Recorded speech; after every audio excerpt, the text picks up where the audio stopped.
My name is Jay Sugarman, and I want to welcome you to Museum Open House. This ongoing series features and highlights many of the outstanding museums and other cultural institutions. The main purpose of most programs is to inform viewers about current and upcoming exhibits, various programs, resources, and other opportunities that are available for the general public. Today via Zoom, we're fortunate to have as our guest Ashley Rogers. Ashley serves as the executive director of the Whitney Plantation. Located in Wallace, Louisiana, about 40 miles from New Orleans, the Whitney Plantation is the only former plantation site in Louisiana with an exclusive focus on slavery. During the program, we'll be learning about the history and development of the Whitney Plantation.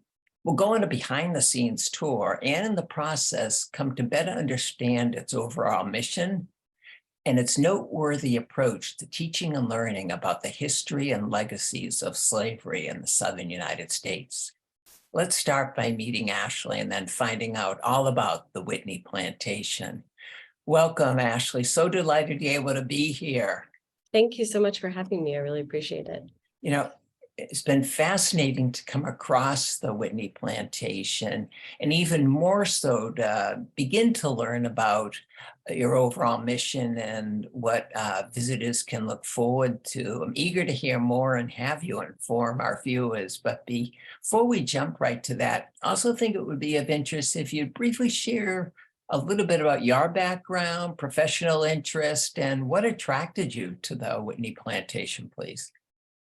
Well, my background is that I'm a historian and museum administrator. I've worked for museums for over a decade, and my academic degrees are in history, and I had always been interested in the history of the South. I'm from North Carolina originally, and grew up learning a lot about Southern history and was always interested particularly in the history of slavery. So I was, when I found out that Whitney Plantation was opening back in 2014, I became very interested in working here. I really wanted to be a part of an organization that was doing really good work and truth telling, and that was something that mattered to me personally. And so I moved here to work with the founder in advance of opening the museum. I moved here in the summer of 2014. We opened in December.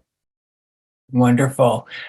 Before we hear about the opening and the current mission, would you take us back a little to the origins and just give us an overview of some of the history and developments of the Whitney Plantation, please?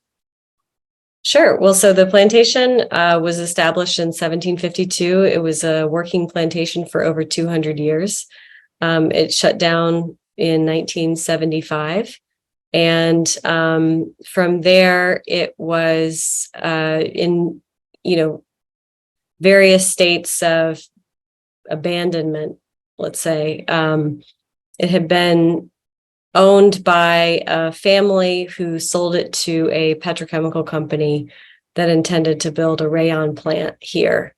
And that process, it never completed. And that company sold the property to our founder, John Cummings, in 1999. And so from 1999 until 2014, he worked with various people to do research and restore buildings, some of which had been in very poor shape from, a long period of being vacant. And then during that time, he also, it was his concept to create it also as a memorial space. And he built and designed the memorials that are still here today that give name to people who were enslaved here. What was his motivation for doing this, taking this direction and approach? And I know investing a lot financially as well as just time and effort to develop just a wonderful education opportunity for all of us. Well, I wasn't here at that time working with him, so you know, I'm sure he would have a different answer to this question than I would, since I wasn't there working with him. I think that he was most interested in the history of slavery. I think that when he bought the plantation, he had very quickly decided to turn it into a museum. It was actually already going to be a museum run by Formosa Chemical and Fiber Corporation. And, so when they pulled out of owning the property and sold it to John, that, the idea that it would be a museum was already in the works. And, but it wasn't going to be a museum dedicated to the history of slavery. That would have been highly unusual at the time. Mm-hmm. So, there's something about the history that really captivated him. He thought that was the most important story to tell here. Wonderful. Before we look at some of the different buildings and memorials that are on the grounds, would you provide us with a general overview of what it encompasses today, the plantation grounds, please? Well, Whitney Plantation is about a 200-acre site today, and it is a historic district on the National Register of Historic Districts or of historic places, and it contains a variety of structures that date to as early as 1790 and as late as the 1950s. Because the plantation was operated for so long, there's a long evolution of the architectural history of the site. So the main part of the grounds that the visitors see is the main section of the historical plantation. It's the area that had the largest concentration of original buildings that were still standing. Which include, a 1790 owner's house and cabin boutique. Is the French Creole word for it. It's a barn, pigeonniers, a detached kitchen, and then we have various dependencies and outbuildings that were also used on the plantation. So it's a combination of these original buildings that have been here on the site for a long time, alongside memorials that we've built, or that our founder built before we opened, throughout the grounds, that are about sort of different eras or different topics, but generally are meant to name the people who were actually enslaved here. Well, let's take a look at a few of those sites that you refer to and just hear a little bit more about the background and the history.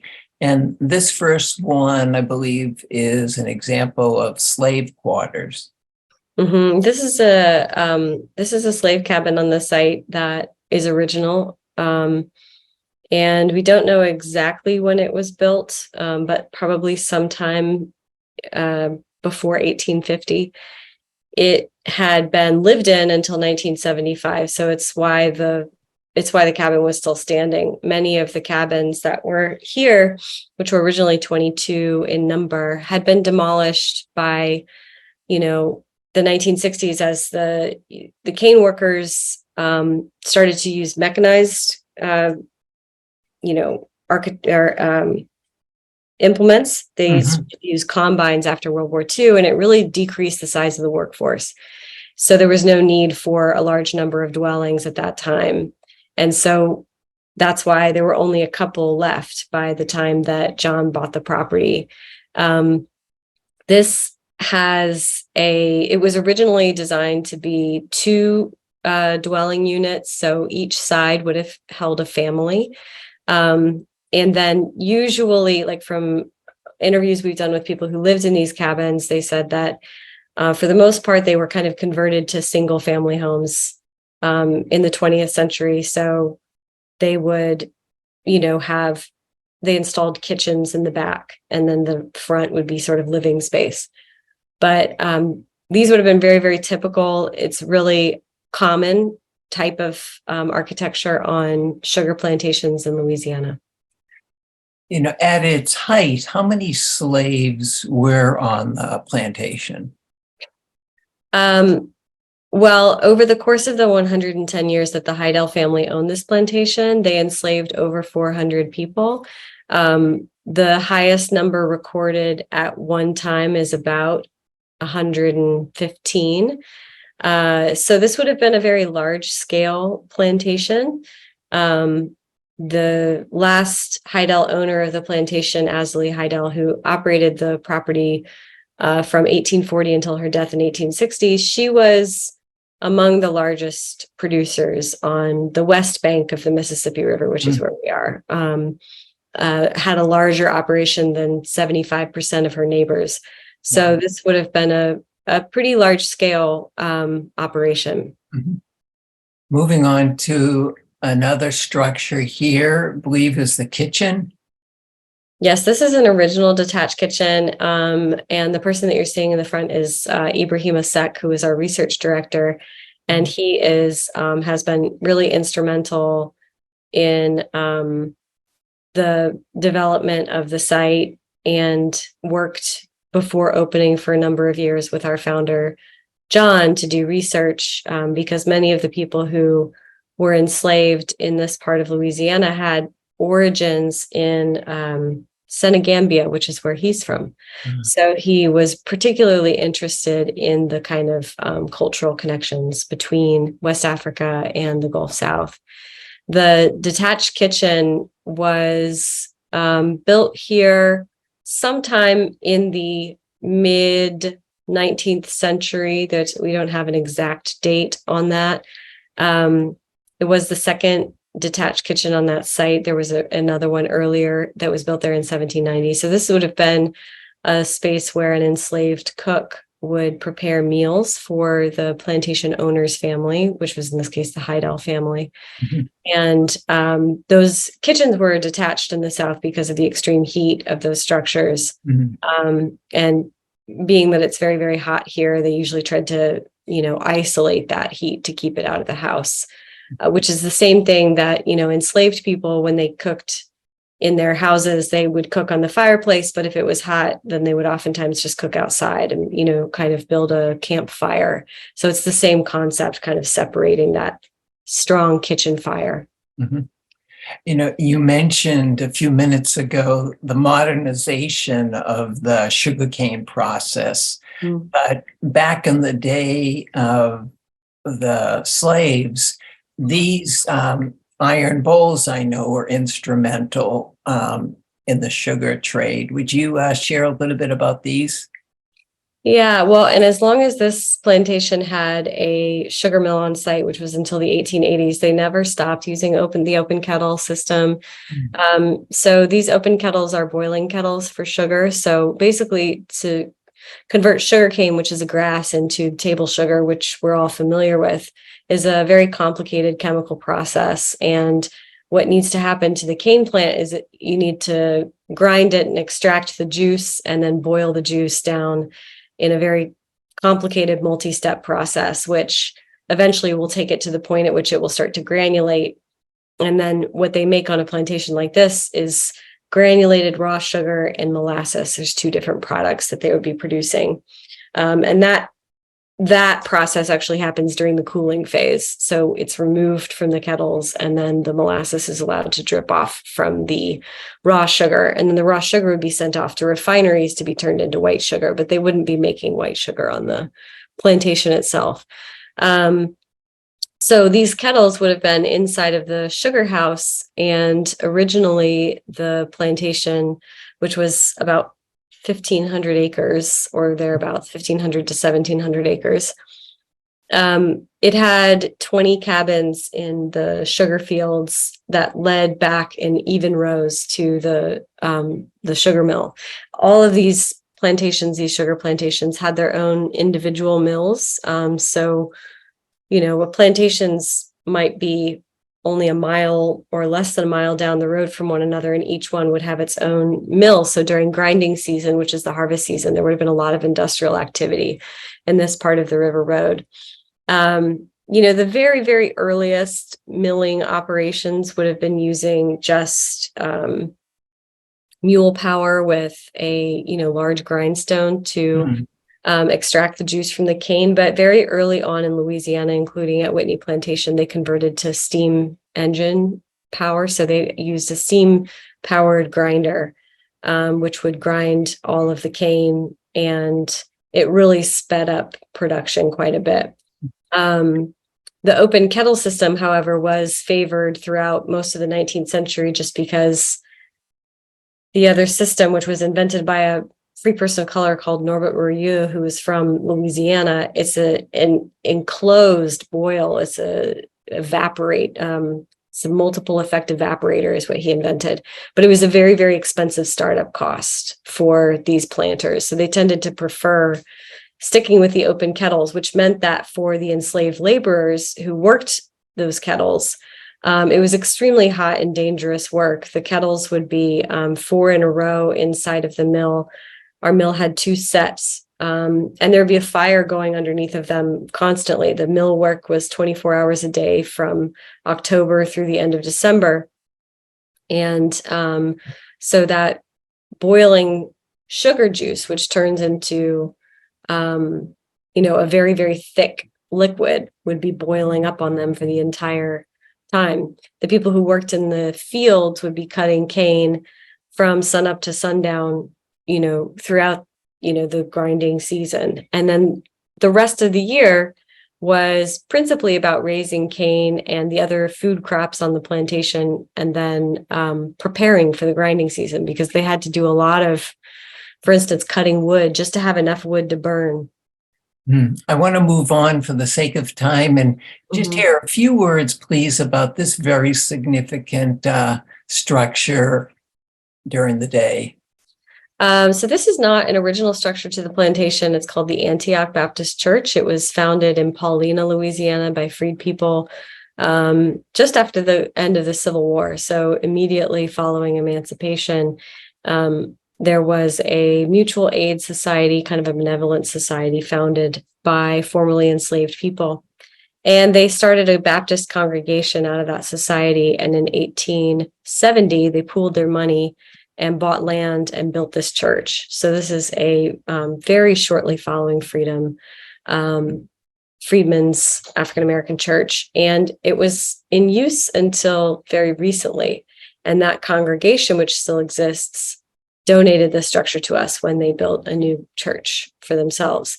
So we've moved it onto our site and actually fully restored it just in the last year, because it was hit very, very hard by Hurricane Ida and was nearly destroyed. But we were able to, we had to completely rebuild the roof, but it came back.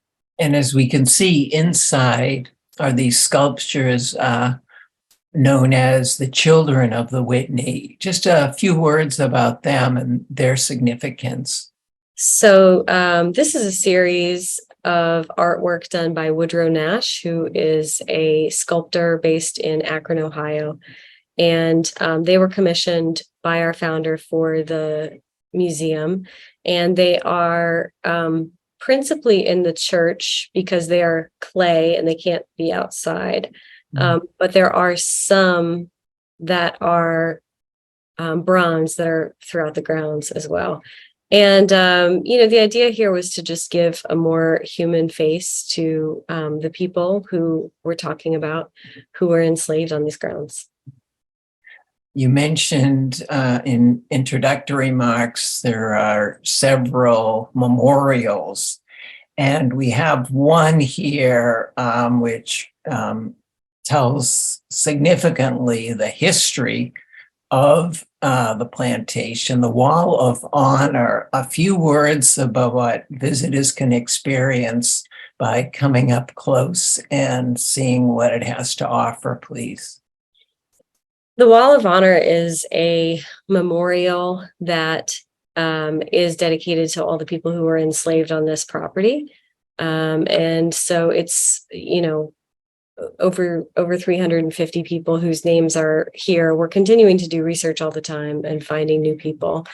And what we have included on the wall is names and birth dates and jobs that they did, as well as where they came from in some cases, if we know that.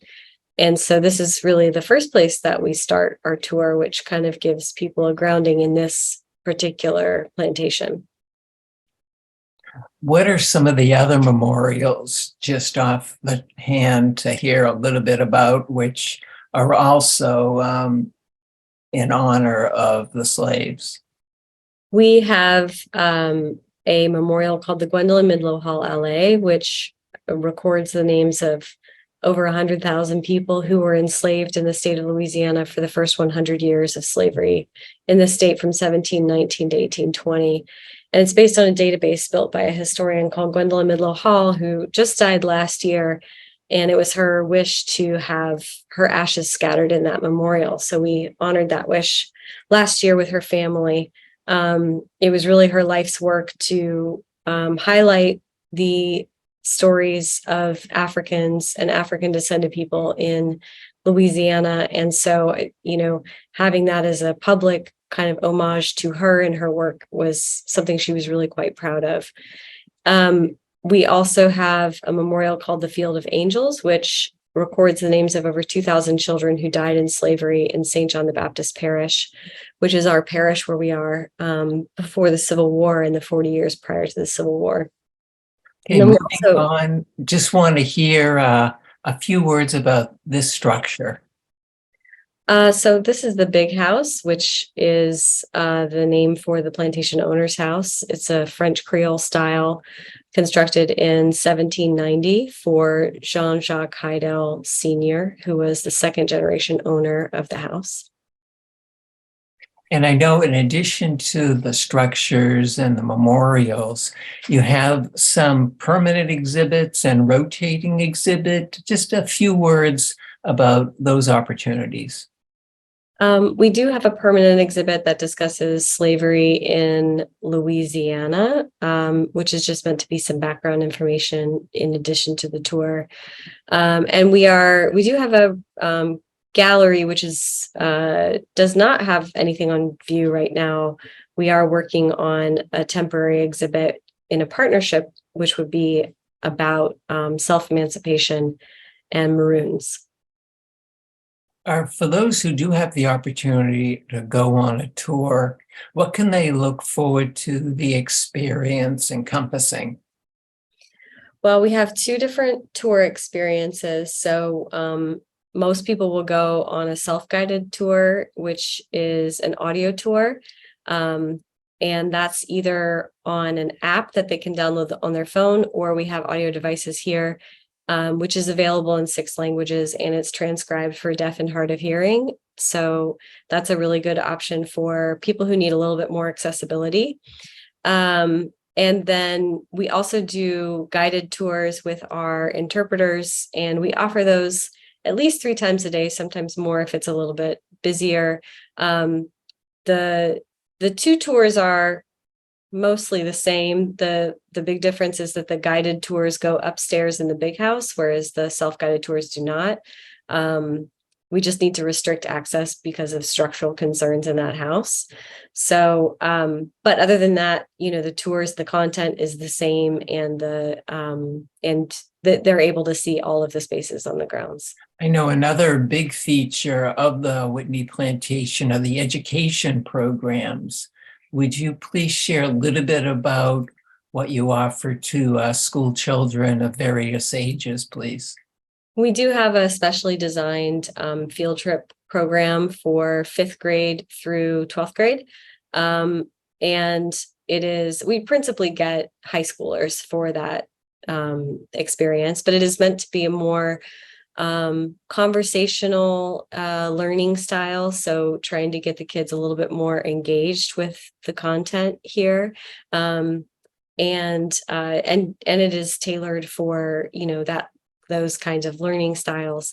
We're also working on a virtual tour for principally for schools who can't come on site, it has been an increasing challenge since the pandemic. Mhm, mhm. What's been some of the reaction and feedback from visitors, whether adults or children, that you've either heard about or perhaps observed in person? I think a lot of people who come here are, they're very interested in the history and they're here intentionally because they want to learn about this. Many of them are grateful to have a place where they can come and learn about things. People are oftentimes surprised about the depth of the history that they didn't know. And people are especially surprised oftentimes about how late the plantation operated. And they think of plantations really as being something from the past, but that's a piece of the interpretation we're trying to do more with to try to emphasize the 20th century history as well. Speaking of surprises, since your involvement now a number of years, anything has surprised you, or maybe one or two things that you learned that you didn't know about this historical period from your close involvement over the years now? I think I'm learning new things all the time. I do a lot of research about this place myself, and I'm particularly compelled by the post-slavery labor history of the site. And you know, I did a lot of oral histories with people who lived here, and always was surprised at the realities of life on a plantation, even just a few years before I was born. And so that's been surprising to me. And I've also, I've done research about the Civil War era and found a person who was enslaved on this plantation who ran away and fought with the Union. And it was certainly something I knew happened, but there was something so compelling about, it being this person that walked these grounds and kind of getting into his story a little bit more to try to understand what that would have felt like for him. What are some of the current or upcoming events and plans that you and others have in mind for the plantation? Well, we have a Juneteenth festival, which is happening in a couple of weeks. So we are hoping to make that an annual festival, but this will be our first kind of, really big attempt at that. And so we're all looking forward to that on June 17th. It'll be a free day.